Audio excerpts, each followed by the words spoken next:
আল্লাহ সুবহানাহু ওয়া তাআলা বলছেন, ইয়া আইয়ুহাল্লাযীনা আমানু তুবু ইলাল্লাহি তাওবাতান নাসুহা, হে বিশ্বাস স্থাপনকারীগণ, তোমরা আল্লাহ রাব্বুল আলামিনের কাছে তওবা করো, খাঁটি তওবা করো, খালেস তওবা করো।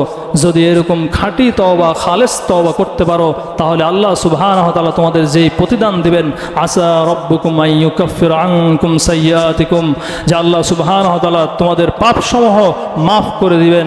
আর কি করবেন? ওয়া ইউদখিলাকুম জান্নাতিন তাজরি মিন তাহতিহাল আনহার, আর তোমাদেরকে এমন এক জান্নাতে প্রবেশ করাবেন যার তলদেশ দিয়ে নহর সমূহ প্রবাহিত হবে, যার তলদেশ দিয়ে নহর প্রবাহিত হবে।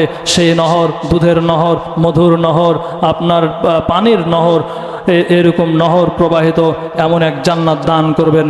জান্নাত কত মূল্যবান, জান্নাত কত মূল্যবান, একটা হাদিস বলি তাহলে বুঝবেন যে জান্নাত কত মূল্যবান।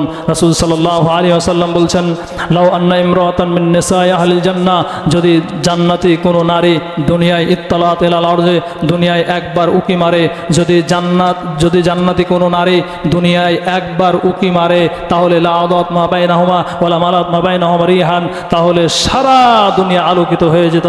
যদি জান্নাতি কোনো নারী এই দুনিয়ায় একবার উকি দিত, তাহলে সারা দুনিয়া আলোকিত হয়ে যেত। শুধু বাংলাদেশ নয়, সারা পৃথিবী আলোকিত হয়ে যেত। এবং মালাত মা বাইনাহুমা রিহান, এবং সারা পৃথিবী ঘ্রাণে ভরে যেত। এরকম নারী, এরকম হুর আপনাকে জান্নাতে দেওয়া হবে।